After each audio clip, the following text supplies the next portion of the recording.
embarked on my solo trip under the guise of seeking tranquility.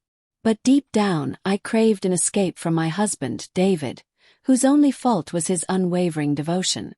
Cutting off contact with him before I left wasn't about needing space. It was about wielding power. I believed I could return to find him waiting, forgiving, and eager to hold on to our life together. Those first days abroad were exhilarating.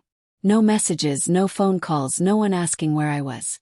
I reveled in late nights, cocktails, and fleeting connections with people who knew nothing of my marriage.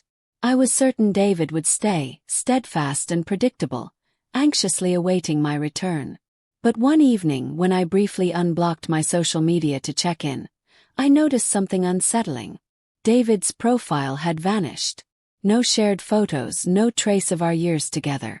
I dismissed it as him sulking, poured another drink, and laughed it off, oblivious to the fact that David had already taken his final step. When my flight touched down back home, I felt a surge of confidence, picturing David's face as I walked in. His frustration tempered by relief.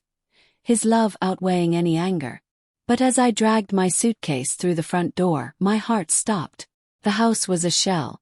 Furniture missing, closets empty, walls bare of our framed memories.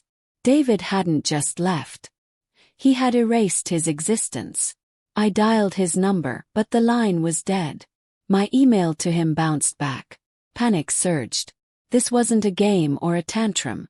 David was gone. Our shared accounts, our bills.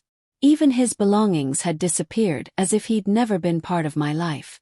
Desperate, I turned to my parents for comfort, but their faces were stone cold. David had already visited them, calmly laying out my actions. How I'd blocked him. How I'd taken off on my so-called soul-searching trip. How I'd betrayed him. They offered no sympathy, only a blunt remark. You let a good man slip away. Then they turned away. I reached out to friends, but they too had seen through my facade. My vacation photos, which I thought were private, had spread. The man I'd spent time with appeared in more images than I'd realized, and the truth painted me not as a free spirit, but as a wife who discarded her marriage for a fleeting thrill. Weeks dragged on, and I clung to the hope that David would reach out, that he'd give me one last chance to make things right.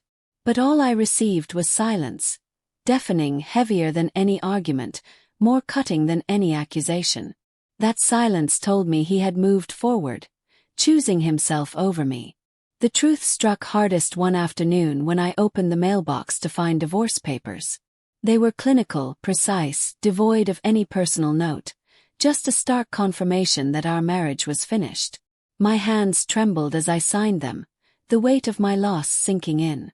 I had pushed away the one person who would have stood by me no matter what. Now, every step I take in this hollow house echoes with the consequences of my arrogance. I assumed David would always be there, no matter how callously I treated him. I was mistaken. He left without a word, without a fight, and that quiet departure will linger with me forever. My solo trip gave me a taste of freedom. But when I returned, I learned its true price. A life alone with no one to blame but myself.